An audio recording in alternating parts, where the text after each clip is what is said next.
Friends, Motilal Oswal जो कि एक जानी मानी फाइनेंशियल सर्विसेज कंपनी है जो खुद भी एनएससी और बीएससी में लिस्टेड है। खुद के इनके म्यूचुअल फंड्स भी हैं, ईटीएफ्स वगैरह भी है। ये company time to time Indian stock market के काफ़ी स्टॉक्स के बारे में टेक्निकल एनालिसिस और फंडामेंटल एनालिसिस करती रहती है। उनके क्वार्टरली नंबर्स और ईयरली नंबर्स को एनालाइज करती है और उस बेसिस पे ये टाइम टू टाइम जो है बहुत से स्टॉक्स के बारे में अपसाइड या डाउन साइड के बारे में बताती रहती है कि किन स्टॉक्स में अपसाइड के चांसेस बन रहे हैं या किन स्टॉक्स में डाउन साइड के चांसेस बन रहे हैं। अब कल ही 20 सितंबर को इन्होंने अपनी एक लेटेस्ट रिपोर्ट पब्लिश करी है जिसमें लगभग 50 स्टॉक्स के बारे में इन्होंने अपनी रिकमेंडेशन दी है कि किन स्टॉक्स में अपसाइड मूवमेंट बन रहे हैं या किन स्टॉक्स में डाउन साइड के मूवमेंट आने के चांसेस हो रहे हैं। इसका बेसिस है कि इन्होंने अर्निंग पर शेयर उस स्टॉक का अभी का देखा है 24 का और फाइनेंशियल 25 और 26 का एस्टिमेटेड कितना हो सकता है। ऐसी अर्निंग पर शेयर जो ग्रोथ है उसका ईयर ऑन ईयर परसेंटेज में भी फाइनेंशियल 24 का देखा है और 25 फाइनेंशियल ईयर का और 26 फाइनेंशियल ईयर में क्या एस्टिमेटेड हो सकता है। सेम प्राइस टू अर्निंग के बारे में इन्होंने किया है, प्राइस टू बुक के बारे में और रिटर्न ऑन इक्विटी। तो इन सब बेसिस पे इन्होंने लेटेस्ट रिकमेंडेशन दी है कि किन स्टॉक्स में के अंदर अपसाइड मूवमेंट आ सकता है और किन स्टॉक्स के अंदर डाउन साइड के चांसेस बन रहे हैं। तो फटाफट देख लेते हैं। इसमें एक नाम है बजाज फाइनेंस का। बजाज फाइनेंस के ऊपर इन्होंने न्यूट्रल रेटिंग दी है। इसका जो करंट प्राइस है वो इसमें दिखाया गया कि वो 7588 रुपये है और टारगेट प्राइस इसका 7500 तक जा सकता है, मतलब 1% माइनस की इन्होंने डाउन साइड की रेटिंग दी है। फ्रेंड्स, ये जो करंट मार्केट प्राइस है ये अभी आपको चेंज लगेगा अगर आप खुद से चेक करेंगे, क्योंकि ये 20 सितंबर कल सुबह ये रिपोर्ट आई थी, तो कल शाम को मार्केट में प्राइस में काफ़ी चेंजेस आए होंगे। तो उस बेसिस पे ये रिपोर्ट आगे बताई गई है। इसके बाद है बीएससी के स्टॉक के अंदर भी इन्होंने न्यूट्रल रेटिंग दी है। इसके अंदर 27% तक का माइनस का डाउन साइड आ सकता है, 27% नीचे जा सकता है। ये कैम सर्विसेज के अंदर इन्होंने बाई की रेटिंग दी है कि इसका प्राइस जो है करंट प्राइस 4430 है, ये 4600 तक जा सकता है। 4% तक का इन्होंने अपसाइड जाने की संभावना बताई है।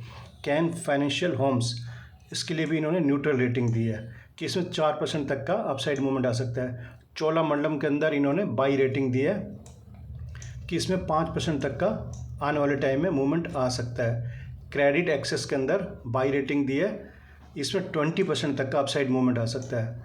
फ्यूजन माइक्रो, उसके लिए न्यूट्रल रेटिंग दी है कि इसमें 41% तक का अपसाइड मूवमेंट आ सकता है। 5 स्टार बिजनेस के अंदर इन्होंने बाई रेटिंग दी है कि 23% तक का आने वाले टाइम में अपसाइड मूवमेंट आ सकता है। HDFC life insurance buy rating दी है, 28% तक का अपसाइड मूवमेंट आ सकता है।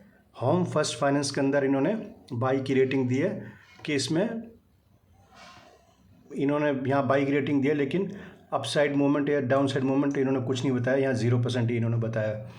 ICICI प्रूडेंशियल लाइफ के अंदर बाई की रेटिंग दी है कि इसमें आने वाले टाइम में 18% तक का अपसाइड मूवमेंट आ सकता है। ICICI लोम्बार्ड के अंदर भी, जो कि अभी करंटली 2197 पे चल रहा है, 2200 तक जा सकता है। IIFL फाइनेंस बाई रेटिंग दी है इन्होंने कि इसमें 21% तक का अपसाइड मूवमेंट आ सकता है। 361 वैम के अंदर 23% तक अपसाइड मूवमेंट आ सकता है आने वाले टाइम में। इंडो स्टार के अंदर -4 डाउन साइड मूवमेंट आ सकता है। L&T फाइनेंस के अंदर बाई की रेटिंग है, 29% तक का अपसाइड मूवमेंट आ सकता है आने वाले टाइम में। LIC के अंदर 30% तक का अपसाइड मूवमेंट आ सकता है आने वाले टाइम में। LIC हाउसिंग फाइनेंस, उसके लिए बाई रेटिंग है, 30% तक का अपसाइड मूवमेंट आ सकता है। MCX के अंदर 14% तक का अपसाइड मूवमेंट आ सकता है। मन्नापुरम फाइनेंस के अंदर 21% तक का अपसाइड मूवमेंट आ सकता है। MS फाइनेंशियल के अंदर 22% तक का अपसाइड मूवमेंट आ सकता है। मैक्स फाइनेंशियल के अंदर -6% तक का डाउन साइड मूवमेंट आ सकता है। M&M फाइनेंस के अंदर 8% तक का अपसाइड मूवमेंट आ सकता है। मुथूट फाइनेंस के अंदर -15% तक का मूवमेंट आ सकता है। पीरामल एंटरप्राइजेस के अंदर -5% तक का। पीएनबी हाउसिंग के अंदर न्यूट्रल रेटिंग है। पूना वाला फिनकॉर्प के अंदर बाई रेटिंग है। 17% तक का अपसाइड मूवमेंट आ सकता है आने वाले टाइम में। रेपको होम फाइनेंस के अंदर 2% तक का अपसाइड मूवमेंट आ सकता है। स्पंदना स्पोर्टी के अंदर 39% तक का अपसाइड मूवमेंट आ सकता है। श्रीराम फाइनेंस के अंदर -4% तक का डाउन साइड मूवमेंट आ सकता है। SBI लाइफ इंश्योरेंस के अंदर 22% तक का अपसाइड मूवमेंट आ सकता है। स्टार हेल्थ के अंदर 20% तक का अपसाइड मूवमेंट आ सकता है। अब केमिकल सेक्टर के बारे में इन्होंने अलग से अपना एनालिसिस किया कि अल्कलाइल एमाइंस के अंदर 18% तक का डाउन साइड आ सकता है।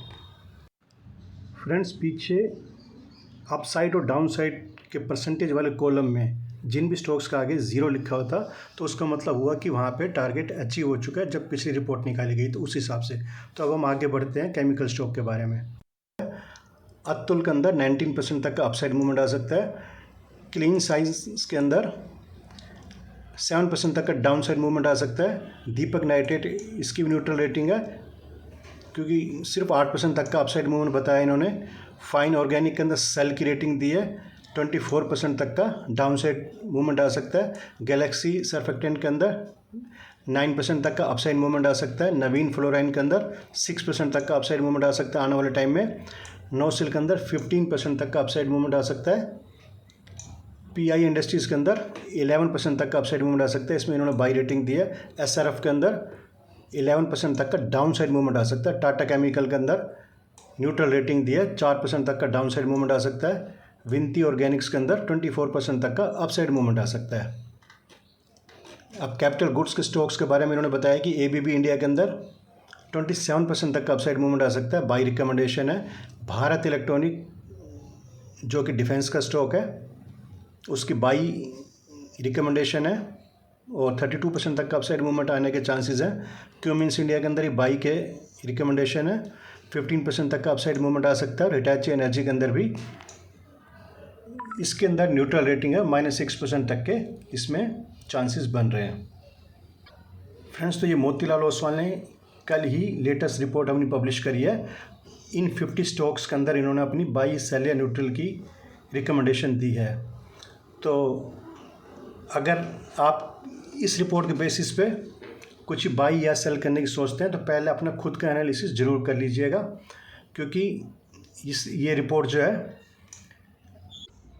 फाइनेंशियल एनालिसिस करके तो बनाई जाती है, लेकिन फिर भी इकोनॉमिक फैक्टर्स और ग्लोबल फैक्टर्स जो है वो हर जगह हर स्टॉक को अफेक्ट करते हैं। लेकिन मोतीलाल ओसवाल की जो रिकमेंडेशन होती है वो लगभग सही होती है। ये बहुत रेप्यूटेड कंपनी है। तो ये रिपोर्ट मैंने आपसे शेयर करनी थी। Thank you very much.